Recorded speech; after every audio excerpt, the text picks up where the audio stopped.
पहला क्वेश्चन है, हमारे जैसे बहुकोषीय जीवों में ऑक्सीजन की आवश्यकता पूरी करने में विसरण क्यों अपर्याप्त है।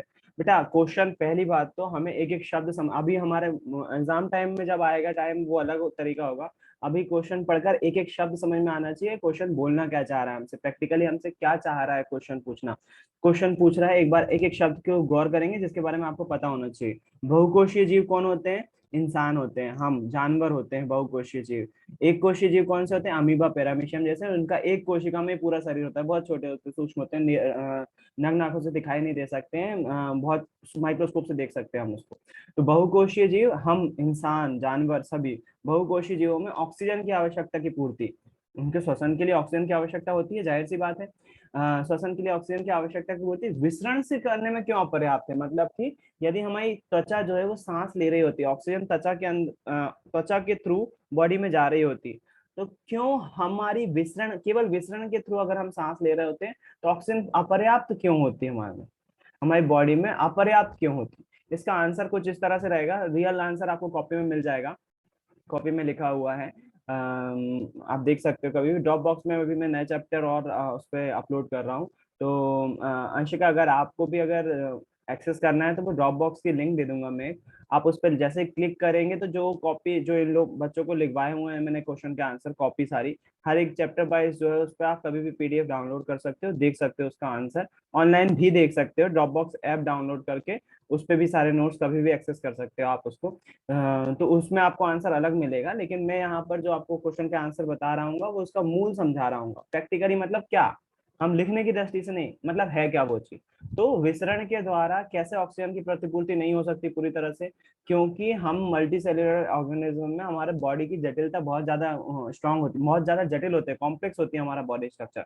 हर एक अंग देखो, आप कितने सारे तंत्र एक साथ काम कर रहे हैं, श्वसन तंत्र अलग काम कर रहा है, पोषण तंत्र अलग लगातार काम कर रहा है, उत्सर्जन तंत्र भी लगातार लगा हुआ है, तो हमारा बॉडी स्ट्रक्चर कॉम्प्लेक्स है, सभी तंत्रों को हमारा माइंड जो है वो ऑर्गेनाइज कर रहा होता है एक साथ। आप देखो, ऑक्सीजन भी जा रही है फेफड़ों में, घुल भी रही है, कार्बन डाइऑक्साइड गैस निकाल भी रही है, हार्ट भी पंप कर रहा है, वो पंप लेके कोशिकाएं, रक्त जो है वो ऑक्सीजन लेके जा रहा है, कोशिकाएं खाना बना रही हैं, कार्बन डाइऑक्साइड गैस बाहर निकाल रही है, ऊर्जा उत्पादित कर रही हैं, कोशिका डिवीजन चल रहा है जिसके कारण से नई कोशिका बन पाए, पुरानी कोशिकाओं का रिपेयरेंस चल रहा है, यदि कोई टूट फूट हो गई है कोशिकाओं में तो वो सारी काम एक साथ हो रहे हैं, पोषण चल रहा है, आपने जो खाना खाया वो अभी भी पाचन के दौरान है, हाथ में इधर उधर घूम रहा है, उसका अवशोषण किया जा रहा है, उत्सर्जन तंत्र में जो है वो लगातार यूरिन बनाई जा रही है आपकी बॉडी में, ये लगातार काम चल रहे होते हैं। अब जब लगातार काम चल रहे होते हैं तो हमको ऑक्सीजन की मात्रा बहुत ज्यादा मात्रा में चाहिए। और अगर हमारी विसरण के द्वारा भी, अब मनुष्यों में, अब देखो यहाँ पर हमारे जैसे बहुकोषीय जीव, मतलब इंसान में बात की हुई है, पौधों में बात की हुई तो बात अलग होती, इंसान में की हुई है, अगर विसरण के थ्रू हो रहा होता, विसरण के थ्रू मतलब कोशिका के जो त्वचकी श्वसन जिसको बोलते हैं, त्वचा के माध्यम से श्वसन हो रहा होता है यदि हमारी बॉडी में, तो हमारी बहुत सारे अंग डायरेक्ट वायुमंडल के कांटेक्ट में नहीं है, जैसे उदाहरण के लिए हार्ट, हार्ट हमारे वायुमंडल के संपर्क में नहीं है, वो त्वचा के अंदर है। हमारे लंग्स, यानी कि लंग्स मतलब फेफड़े, या फिर हमारी किडनीज जिसको हम वृक्क बोलते हैं, उसी को हम दूसरी भाषा में गुर्दे भी बोलते हैं, तो वो चीज जो है वो हमारे पेट के अंदर है, स्किन के काफी अंदर है। अगर त्वचा से श्वसन हो रहा होता तो हमारी बॉडी से त्वचा के पास की जो कोशिकाएं होती उनको तो ऑक्सीजन आसानी से मिल जाती बहुत ज्यादा मात्रा में, लेकिन हमारी बॉडी के अंतरिम अंतरिम पार्ट जो है, आंतरिक पार्ट जो है, उधर तक ऑक्सीजन पहुंचने में कठिनाई होती, उन अंगों को ऑक्सीजन नहीं मिलती और बिना ऑक्सीजन के जो है वो डेवलप नहीं हो पाते, वर्क नहीं कर पाते, माल फंक्शनिंग कर देने लगते, माल फंक्शन मतलब कि अजीब तरह से बिहेव करने लगते, या फिर अंग फेल भी हो सकते थे। तो हमारी बॉडी के लिए ऑक्सीजन की जो रिक्वायरमेंट होती है वो बहुत ज्यादा होती है। अगर हम त्वचा से श्वसन कर रहे होंगे या विसरण से, विसरण मतलब कि कोशिका की झिल्ली से गैसों का आदान प्रदान होना, है ना। क्या मैंने आपको वो वाला वीडियो दिखाया जिसमें अमीबा जो है वो बबल के रूप में गैस निकाल बस रहा है, कोई एक कोशिकीय जीव कैसे श्वसन और उत्सर्जन कर रहा है, एनिमेशन के माध्यम से शायद देखा अपन ने वो वीडियो, जिसमें अमीबा जो है वो कैसे श्वसन कर रहा है ना। एक बार देख लेते हैं, हो सकता है कोई वीडियो अपन को यहाँ पर मिल जाए, रेस्पिरेशन इन अमीबा। अमीबा को अमोइबा में मालूम क्यों बोलता हूँ, क्योंकि स्पेलिंग मुझे याद रह जाती है अमीबा की, इससे अमोइबा अमोइबा बार बार है नहीं, उसको अमीबा ही पढ़ते हैं, इंग्लिश में भी अमीबा पढ़ते हैं, लेकिन अमोइबा बोलने से उसकी स्पेलिंग याद आ जाती है, क्योंकि स्पेलिंग थोड़ी सी अजीब है उसकी। तो वो इसलिए मैं उसको अमोइबा पढ़ता हूँ, याद रह जाता है। एनिमेशन ही है यार, रियल वीडियोस नहीं है अमीबा के रेस्पिरेशन के, एनिमेशन ही है। तो खैर एनिमेशन ही देख लेते हैं, ताकि थोड़ा बहुत अपन को जो है वो समझ में तो आ जाए कि अमीबा कैसे श्वसन कर रहा होता है। एक कोशीय जीवों में ये विसरण के द्वारा हो रहा होता है, मतलब केवल डायरेक्ट त्वचा से ही जो है वो, अच्छा ये पोषण का दिखा रहे हैं। ये फूड आया, फूड के आजू बाजू वो इकट्ठा हो जाएगा, ये उसको घेर लेंगे, और उसके अंदर फूड जो है वो अंदर चला जाएगा, अंदर चला जाएगा, फिर उसका पाचन शुरू हो जाए। ये एक कोशीय जीव में हो रहा है। अब उसका एक कोशीय जीवों में शरीर जो होता है वो बहुत छोटा होता है, और वो ऐसा कर सकता है। अब फूड के मामले में हो चाहे श्वसन के मामले में, देखो इन्होंने जो है वो तोड़ दिया, उसमें अपने जो काम की चीज थी उस फूड में से वो अपने कोशिका में यूज कर ली, और जो वेस्टेज रहेगा वो देखो, जो वेस्टेज रहेगा अनडाइजेस्टेड मटेरियल, मतलब कि जो पाचित नहीं हुआ है मटेरियल, वो त्वचा के माध्यम से बाहर निकाल दिया जाएगा। स्किन ही बाहर कर दे रही है, विसरण से ही, जो विसरण के माध्यम से हवा का जो है वो बाहर कर दिया जाता है, त्वचा से बाहर कर दिया जाता है। लेकिन उनकी बॉडी बहुत छोटी है, एकोशी जीवों की बॉडी बहुत छोटी है। हम जैसे जटिल जीवों की बॉडी जो है स्ट्रक्चर बहुत बड़ा है। अगर हम अगर हम विसरण के द्वारा ऑक्सीजन ले रहे होंगे तो हमारे आंतरिक भागों में ऑक्सीजन सप्लाई नहीं हो पाएगी, और पूरी नहीं हो पाएगी जितनी मात्रा में हम ऑक्सीजन चाहिए। इसके कारण से हम जैसे जीवों में ऑक्सीजन के लिए एक विशेष प्रकार का तंत्र पाया जाता है, जिसे हम श्वसन तंत्र कहते हैं, और उसी के कारण से कुपिकाएं बहुत सारी होती है हमारे फेफड़ों में। एक कुपिका जो है, हमने उदाहरण लिया कि कुपिका क्या करती है, ऑक्सीजन जो है वो ब्लड में घोलने का काम करती है, उस तरह की लाखों कुपिकाएं होती है। और पृष्ठीय क्षेत्रफल बढ़ाने के लिए आपको बताया कि फेफड़े जो है वो एक के ऊपर फोल्ड जैसे होते हैं, अगर उसको खोलेंगे तो लगभग 80 वर्ग मीटर की शीट जैसे खुल जाएगी। तो वो कूपिकाएं बहुत सारी हैं, वो एक एक टाइम पे जो है लगातार ऑक्सीजन मिला रही होती हैं। इसके कारण से हमारी बॉडी में ऑक्सीजन की पूर्ति लगातार होती रहती है। छोटा सा आंसर आपको इसमें लिखना पड़ेगा। शब्दों को देखने के लिए आप कॉपी को रेफरेंस लीजिएगा, कॉपी में आपको मिल जाएंगे। कोई वस्तु सजीव है, इसका निर्धारण करने के लिए हम किस मापदंड का उपयोग करेंगे?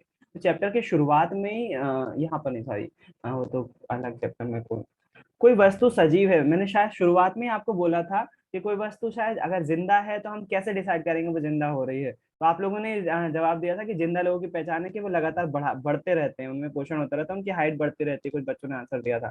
तो ये सारी चीजें जिनमें होती हैं, आप इसको याद रखिएगा, जिसमें पोषण होता है और वो वृद्धि करते हैं, जिनमें श्वसन होता है, उत्सर्जन होता है, ये सारे तंत्र पाए जाते हैं। ये सभी चीज होती हैं, और इन सब के कारण से शरीर में वृद्धि हो रही होती है, या फिर कोशिका नई कोशिकाएं बन रही होती हैं। तब हम बोलेंगे कि वस्तु जो है वो सजीव है। हमारे लिए कोई वस्तु सजीव कब होगी? जब उसमें पोषण, श्वसन, उत्सर्जन, परिवहन लगातार हो रहा होगा, तब ही वो वस्तु हमारे लिए सजीव होगी, और इन सब के कारण से उस जीव की वृद्धि भी हो रही होगी, ग्रोथ हो रही होगी, जिसको हम क्या बोलते, तभी हम बोलेंगे कि वो सजीव है। किसी जीव द्वारा किन कच्ची सामग्रियों का उपयोग किया जाता है? किसी जीव द्वारा किन कच्ची सामग्रियों का उपयोग किया जाता है? तो यहाँ पर जो है वो कच्ची सामग्री, आप क्वेश्चन जो है वो क्लेरिफाई नहीं किया हुआ है किस फील्ड में पूछा हुआ है, तो अपन इसको पोषण के फील्ड में ले रहे हैं, इसको क्वेश्चन के आंसर को पोषण के क्रम में ले रहे हैं कि पौधे जो है वो अपना भोजन बनाने के लिए किन कच्ची सामग्रियों का यूज करते हैं, या फिर इंसान जो है वो किन कच्ची सामग्रियों का यूज करते हैं भोजन बनाने के लिए। इस जीव द्वारा किन कच्ची सामग्रियों का उपयोग किया जाता है? तो पौधे कच्ची सामग्री क्या, वो पानी लेते हैं कच्ची सामग्री, कार्बन डाइऑक्साइड गैस लेते हैं, और मिट्टी से जो है वो पोषक तत्व ले रहे होते हैं कच्ची सामग्री के रूप में, और सूर्य के प्रकाश की उपस्थिति में उसको क्या बनाते हैं, भोजन बनाते हैं। हमारे लिए कच्ची सामग्री किसी जीव द्वारा किन कच्ची सामग्रियों का उपयोग किया जाता है? तो हमारे लिए वो कच्ची सामग्री जो है वो भोजन हो जाएगा। अब बोलोगे हम तो भोजन पका हुआ लेते हैं, लेकिन यहाँ पर क्वेश्चन का तात्पर्य अलग है ना, किन कच्ची सामग्रियों का उपयोग किया जाता है। तो हमारे लिए फूड जो है वो कच्ची सामग्री हो जाएगा, जिसका हम क्या यूज कर रहे होंगे, उस फूड से एनर्जी निकाल रहे होंगे। और ऑक्सीजन भी हमारे लिए एक कच्ची सामग्री हो जाएगी। ऑक्सीजन हम ग्रहण करते हैं, वो ऑक्सीजन कोशिकाओं में जाती है, और कोशिकाएं उसका कार्बोहाइड्रेट में अपचयन करती हैं उस ऑक्सीजन का यूज करके। तो हमारे लिए ऑक्सीजन भी जो है वो कच्ची सामग्री हो जाएगी। कुछ कुछ कोई बोलना चाहता है, बोलना चाहता है?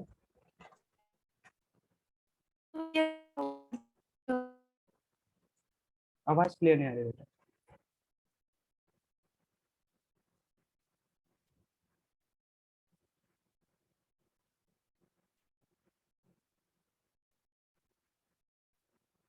Any organism uses organic molecule as a raw material.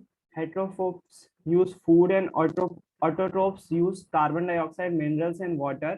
And all organisms use oxygen for respiration as raw material. तो जो परपोषी होते हैं वो फूड के लिए, फूड को कच्ची सामग्री के रूप में रहते हैं, और जो स्वपोषी होते हैं जो खुद का भोजन बनाते हैं उनके लिए कार्बन डाइऑक्साइड गैस, खनिज और पानी जो है वो कच्चे पदार्थ के रूप में होते हैं। As well as all organism, और ऑर्गेनिज्म मतलब सभी जीवधारी ऑक्सीजन को जो है श्वसन के क्रिया के लिए रॉ मटेरियल, कच्ची सामग्री के रूप में ग्रहण कर रहे होते हैं। तो आंसर वही चीज मैंने आपको एक्सप्लेन करी। जीवन के अनुरक्षण के लिए आप किन प्रक्रमों को आवश्यक मानेंगे? जीवन के अनुरक्षण के लिए, अनुरक्षण मतलब कि शायद मैंने बताया होगा अनुरक्षण। अनुरक्षण मतलब कि उसको बनाए रखने के लिए मेंटेनेंस होना चाहिए मेरे ख्याल से। अनुरक्षण का मतलब मेंटेनेंस होना चाहिए, एस्कॉर्ट नहीं, मरम्मत, हाँ मेंटेनेंस। तो जीवन की मरम्मत के लिए आप क्या लगता है आपको कौन कौन से प्रक्रमों की आवश्यकता होगी? आपकी बॉडी में कौन कौन से प्रक्रम है जो हमारे जीवन, भैया। हमारे बॉडी, हाँ बेटा, हाँ हेलो। बेटा, हाँ कशिश आवाज आ रही है, बोलो। श्वसन, हाँ श्वसन भी आवश्यक, बिल्कुल। और क्या बोलते हैं, पाचन, पाचन, उत्सर्जन, उत्सर्जन बिल्कुल सही। और हाँ बिल्कुल सही। कोशिश करेंगे इन सब के आपको इंग्लिश नाम भी पता हो। श्वसन को बोलेंगे रेस्पिरेशन, पाचन को बोलेंगे डाइजेशन, उत्सर्जन को बोलेंगे एक्सक्रीशन, और कौन सा बचा, परिवहन को बोलेंगे, परिवहन को बोलेंगे ट्रांसपिरेशन, ट्रांसपिरेशन सिस्टम। तो ये सारे सिस्टम है, आपको इंग्लिश भी पता होना चाहिए, आप हिंदी का यूज करो, मुझे कोई परेशानी नहीं है। लेकिन कोशिश करना है अपन को जो जितने शब्द अपन को इंग्लिश मिला पता हो उनका यूज करने के लिए। बढ़िया। जीवन के अनुरक्षण के लिए इन सारे, ये सारे प्रक्रम, श्वसन भी जरूरी है, अगर रेस्पिरेशन नहीं होगा तो ऑक्सीजन की प्रतिपूर्ति नहीं होगी, कोशिका खाना नहीं बना पाएंगी। ट्रांसपिरेशन नहीं होगा, ट्रांसपिरेशन मतलब कि ट्रांसपोर्टेशन, एक तरह से ट्रांसपिरेशन ट्रांसपोर्टेशन से मिलकर बना हुआ है। अगर वो नहीं होगा तो खून बॉडी में एक स्थान से दूसरे स्थान तक नहीं जा पाएगा। अगर आपके एक्सक्रीशन नहीं होगा, उत्सर्जन नहीं होगा, तो हानिकारक वेस्ट हमारे बॉडी में जमा हो जाएगा, हम मर जाएंगे तब भी, जहर की मात्रा ज्यादा हो जाने से। और यदि हमारे बचा कौन सा, पोषण नहीं होगा, पोषण को तो भैया पाचन, पाचन, हाँ डाइजेशन, डाइजेशन नहीं होगा तो हम फूड से जो है वो एनर्जी नहीं निकाल पाएंगे। सही। तो ये सारी चीजें हमारे लिए जरूरी होते हैं। यहाँ पर एंजाइम शब्द बार बार मेरे सामने आ रहा है, पता नहीं क्यों।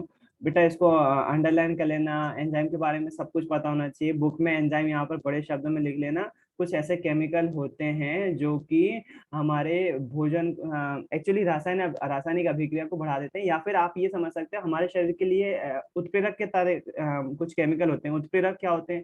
उत्प्रेरक कुछ ऐसे केमिकल होते हैं जो रासायनिक अभिक्रिया में भाग नहीं लेते हैं, लेकिन उसकी तीव्रता को बढ़ा देते हैं, स्पीड बढ़ा देते हैं, उसकी होने की दर बढ़ा देते हैं।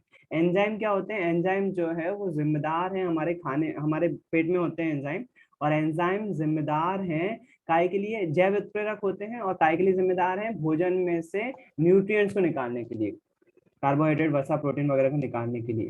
तो जहां तक ये क्वेश्चन जैव उत्प्रेरक के खालिस्तान आएगा, इसे प्राप्त करने के लिए जीव जैव उत्प्रेरक का उपयोग करते हैं जिन्हें एंजाइम कहते हैं। तो कृपया कर एंजाइम और प्रमुख एंजाइम के नाम जो है वो याद कर लेना।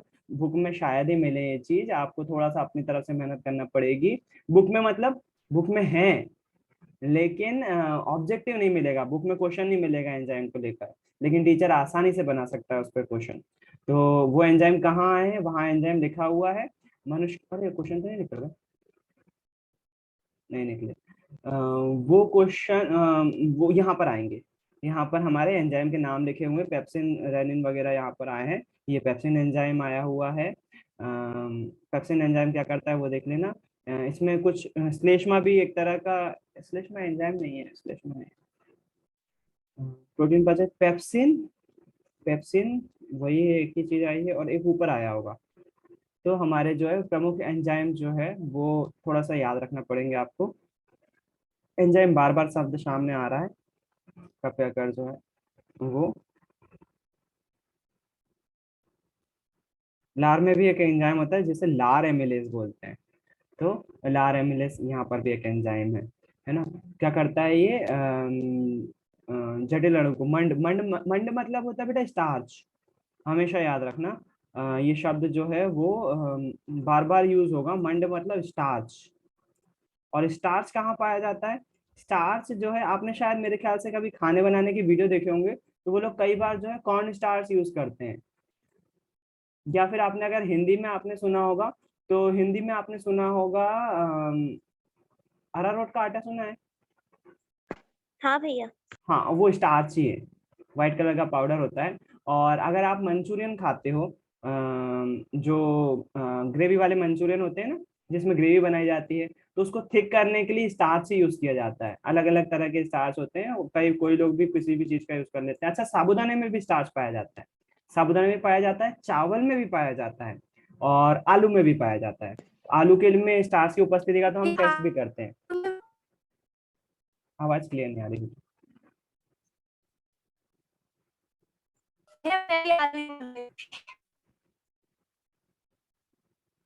आप मैसेज टाइप कर दो, मुझे बिल्कुल भी समझ में नहीं आ रहा क्या बोल रहे हैं। और स्वीट पोटैटो में पाया जाता है ना भैया? स्वीट पोटैटो में भी पाया जाता है, बिल्कुल। स्टार्च बहुत सारे खाने में पाया जाता है। कुछ हद तक साबूदाने जो है ना, वो बेसिकली स्टार्च ही है, उसमें स्टार्च बहुत ज्यादा मात्रा में होता है। साबूदाने में स्टार्च बहुत ज्यादा मात्रा में होता है। और इसलिए शायद वो पचाने में भी सहायक होते हैं, इसलिए व्रत में उसको खाया भी जाता है। तो उसको चीज को याद रखेंगे आप। क्वेश्चन पे आते हैं अगले। स्वपोषी पोषण और विषम पोषी पोषण में अंतर क्या है? मेरे ख्याल से आप लोग खुद ही बता सकते हो। स्वपोषी पोषण और विषम पोषी पोषण एक्चुअली मैं बोलने नहीं दूंगा आप लोगों को। मेरा ये मैं ही रखता हूँ, अपने तक ही रखता हूँ, क्योंकि आप बस उस पॉइंट पे सहमत हो रहे होंगे कि हाँ है ऐसा, क्योंकि सब लोग चिल्लाने लगेंगे तो फिर दिक्कत हो जाएगी, या फिर एक दो बच्चे ही बोल रहे होते हैं, बाकी चुप रहते हैं। तो उनको ऐसा नहीं है कि उनको पता नहीं है, ज्यादातर बच्चों को आंसर पता होता है। तो मैं रिवाइज करवा देता हूँ। स्वपोषी पोषण में ऐसा पोषण जिसमें जीव द्वारा भोजन, खुद का भोजन खुद बनाया जाता है, उसे स्वपोषी पोषण बोलते हैं। उदाहरण पौधों और पेड़ पौधे खुद का भोजन खुद बनाते हैं। विषम पोषी पोषण में जीव भोजन के लिए, पोषण के लिए दूसरे भोजन पर, दूसरे जीवों पर डिपेंड करता है। इधर वो पौधे भी हो सकते हैं, वो जानवर भी हो सकते हैं, दूसरों पर डिपेंड रहना पड़ता है, जैसे कि इंसान या जानवर कोई सा विषम पोषी पोषण होता है। और क्या अंतर लिख सकते हैं इसमें? स्वपोषी पोषण में उदाहरण के लिए लिख सकते हो, पौधों द्वारा प्रकाश संश्लेषण की क्रिया की जाती है स्वपोषी पोषण में। विषम पोषी पोषण में प्रकाश संश्लेषण नहीं होता है, वो दूसरे जीवों को जो है खाया जा सकता है। कोई और बता सकता है स्वपोषी पोषण और विषम पोषी पोषण में अंतर? इसमें कितने मार्क्स का आना है यार?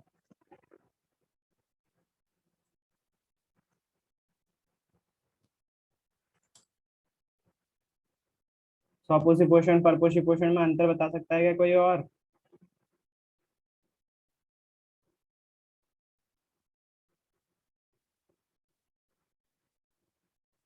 नहीं बता सकता?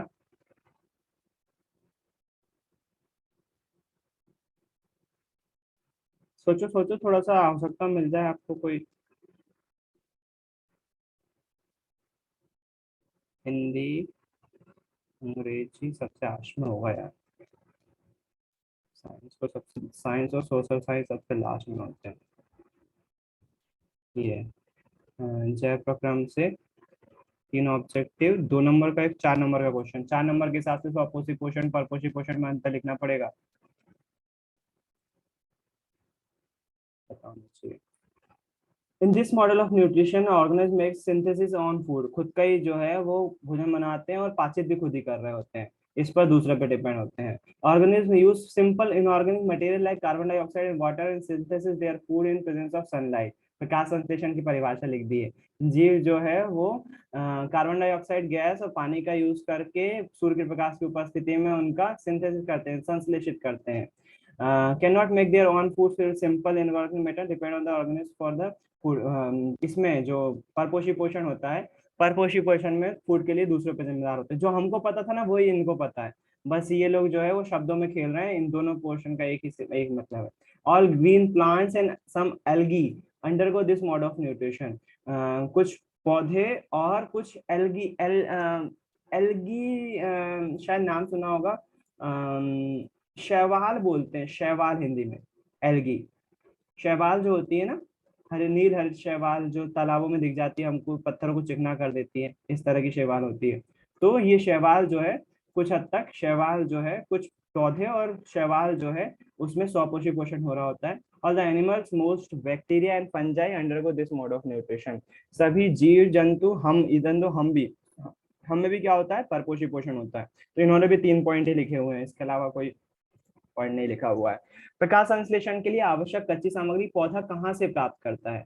पहली बात तो हमें ये पता होना चाहिए प्रकाश संश्लेषण के लिए कच्ची सामग्री है क्या। कच्ची सामग्री को इंग्लिश में बोलते हैं रॉ मटेरियल।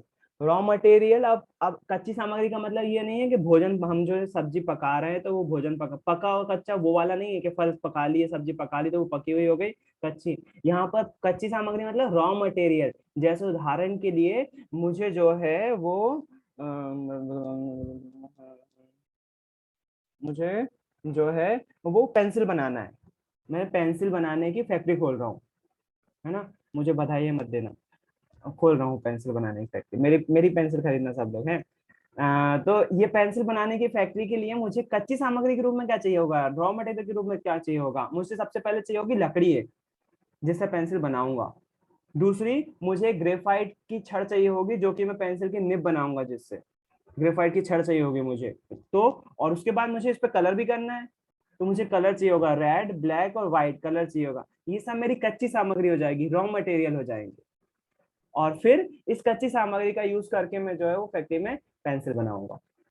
तो यहाँ पर जो कच्ची सामग्री का मतलब निकल कर आ रहा है वो रॉ मटेरियल से निकल कर आ रहा है, किन चीजों का यूज करके पौधे अपना भोजन बना रहे हैं। तो कौन सी कच्ची सामग्री का यूज कर रहे हैं, वो यूज कर रहे हैं कार्बन डाइऑक्साइड गैस का, सूर्य के प्रकाश का, पानी का, इन 3 चीजों से। और कच्ची सामग्री जो है वो कुछ न्यूट्रिएंट्स जो है वो जड़ों से भी ले रहे हैं, मिट्टी से भी ले रहे हैं। हालांकि प्रकाश संश्लेषण में उनका कोई लेना देना नहीं है, वो पौधों की ग्रोथ में, पोषण में चला जाता है वो। इतना ही रहता है, 3 चीजों का चाहिए प्रति प्रकाश संश्लेषण। हरित लवक भी रहेगा, हरित लवक कच्ची सामग्री में नहीं आएगा क्योंकि पौधे के पास ऑलरेडी है, वो उसकी बॉडी में पाया जा रहा है, तो कच्ची सामग्री में नहीं लेंगे हम। कच्ची सामग्री में केवल 3 चीजें चाहिए उसको, पानी, कार्बन डाइऑक्साइड गैस और सूर्य का प्रकाश। इन चीजों का यूज करके जो है वो खाना बना रहा होता है। सिंपल सी बात है। हमारे आमाशय में अम्ल की क्या भूमिका है?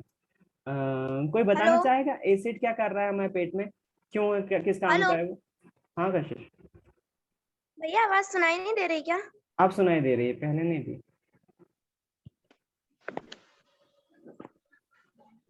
कशिश बोलना चाहेगी क्या, पेट में हमारे एसिड क्यों होता है, क्या काम कर रहा होता है? भैया ये जीवाणु को मार देता है। बैक्टीरिया को मार देता है, बिल्कुल, जीवाणु या बैक्टीरिया को मार देता है जो खराब है हमारे लिए। ठीक, बढ़िया। और भैया वो जटिल जो हमारा खाना होता है जो पच नहीं पाता है उसको गला देता है जिससे उसका पाचन अच्छे से हो। पाचन अच्छे से हो सके, एंजाइम को माहौल बनाकर देता है, क्योंकि वो पेप्सिन एंजाइम जो है उसको एसिडिक माहौल चाहिए, तो वो माहौल बनाकर देता है जिसके कारण से प्रोटीन का जो है अवशोषण हो सके और बाकी चीजों का भी अवशोषण हो सके। खाने को अम्लीय बनाता है। खाने को अम्लीय बनाता है, अम्लीय माध्यम बनाता है ताकि वो पोषण हो सके। तो ये पॉइंट मेरे ख्याल से मैच हो रहे हैं दोनों से। हाँ, इतना ही काम करता है, बिल्कुल सही है। खाने को सड़ने नहीं देता है, सड़ने नहीं देता मतलब जीवाणु को मार देता है, बैक्टीरिया को मार देता है। खाने को अम्लीय बनाता है और उसको थोड़ा सा अम्लीय बनाकर जो है वो क्या कर रहा होता है, पाचन, भोजन को पचाने में जो है वो सहायता कर रहा होता है। पाचक एंजाइमों का क्या कार्य, चलो क्वेश्चन तो आया हुआ है, पाचक एंजाइमों का क्या कार्य है? तो एंजाइम जैव उत्प्रेरक की तरह काम करते हैं और वो क्या करते हैं, खाने में से न्यूट्रिएंट्स, पोषक पदार्थों को अवशोषित करने के लिए जिम्मेदार है। कार्बोहाइड्रेट, वसा, प्रोटीन को भोजन में से निकालने के लिए कौन जिम्मेदार है? एंजाइम ही जिम्मेदार है। इन एंजाइम की उपस्थिति के कारण से ही भोजन में रिएक्शन होती है और कार्बोहाइड्रेट, वसा, प्रोटीन जो है वो एंजाइम, मालूम इसको अगर हम कम शब्दों में बोले तो कॉपी में इस तरह से लिखा हुआ होगा, ये जो है जटिल कार्बनिक पदार्थों को सरल कार्बनिक पदार्थों में तोड़ने के लिए जैव उत्प्रेरक की भांति काम कर रहे होते हैं। जैव उत्प्रेरक क्या होंगे? तो जैव उत्प्रेरक मतलब बायोलॉजी से संबंधित है, और उत्प्रेरक मतलब कि ऐसे रासायनिक पदार्थ जो रासायनिक अभिक्रिया में भाग नहीं लेते लेकिन उसकी गति को प्रभावित करते हैं, उसकी गति को बढ़ा देते हैं, मतलब स्लो प्रोसेस को तेज कर देते हैं। तो एंजाइम क्या है? ऐसे जैव उत्प्रेरक हैं जो कि जटिल कार्बनिक पदार्थों से सरल कार्बनिक पदार्थों में भोजन को तोड़ने के लिए मदद कर रहे होते हैं। उदाहरण भी लिख दोगे इसमें, जैसे पेप्सिन एंजाइम जो है वो प्रोटीन को एब्जॉर्ब करने के लिए मदद कर रहा होता है। तो इस तरह से इसको लिखना पड़ेगा। बचे हुए भोजन को अवशोषित करने के लिए क्षुधांत को कैसे अभिकल्पित किया। छोटी आंत के बारे में पूछा हुआ है कि छोटी आंत कैसी होती है। अच्छा, इसमें जो है ये पूरा पूरा आ जाएगा छोटी आंत के बारे में, ये पूरा ये पैराग्राफ आपको पढ़ना पड़ेगा और इसके इसी में जो है वो पूरी चीजें आएंगी। इसमें क्या लिखा हुआ है, छोटी आंत कार्बोहाइड्रेट प्रोटीन वसा के पूर्ण पाचन का स्थल है, इस कार्य के लिए यकृत अग्नाशय से श्रावण प्राप्त करता है। अगर मैं बिना पढ़े इसको बताऊं कि छोटी आंत में कैसे, इस पैराग्राफ में क्या लिखा हुआ है, खाना कहाँ से है, स्टमक से छोटी आंत में प्रवेश करता है, प्रवेश करते से यकृत से उसमें रस निकलता है और अग्नाशयी रस भी उसमें आकर मिलता है। इस रस में एंजाइम होते हैं जो कि भोजन में से जो है वो न्यूट्रिएंट्स को, प्रोटीन वसा कार्बोहाइड्रेट को निकाल रहे होते हैं। सबसे ज्यादा देर भोजन जो है वो छोटी आंत में ही रहता है, खाना आगे आगे बढ़ता जाता है और छोटी आंत में कुछ दीर्घ रोम जैसे होते हैं, उनको हिंदी हम लोग जो पुरानी बुक में बोलते थे रसांकुर बोलते थे, यहाँ पर जो है रसांकुर की जगह कोई यूज किया है, दीर्घ रोम शब्द यूज किया हुआ है ना। तो दीर्घ रोम कहाँ है, मैं तो भूल ही गया इसमें। भैया उंगली जैसे प्रकट होते हैं।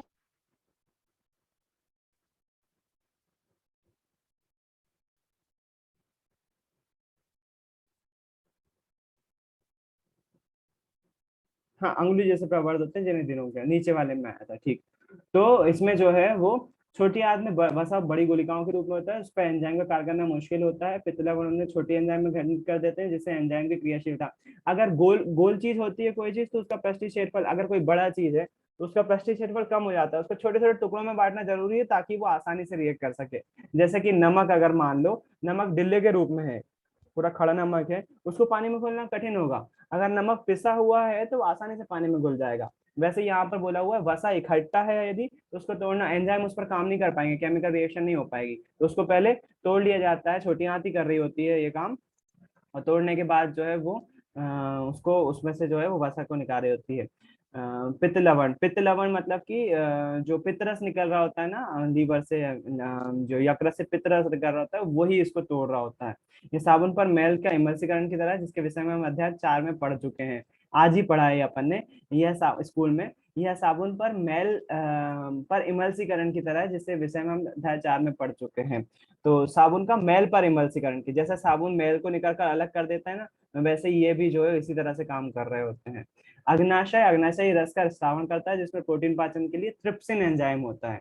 अच्छा, प्रोटीन पाचन के लिए ट्रिप्सिन एंजाइम होता है और वसा पाचन के लिए लाइपेज एंजाइम होता है। और पेप्सिन काय के लिए था, पेप्सिन जो है वो पेट में निकलता है और वो भी काय के लिए था, प्रोटीन पाचक, प्रोटीन के पाचन के लिए था।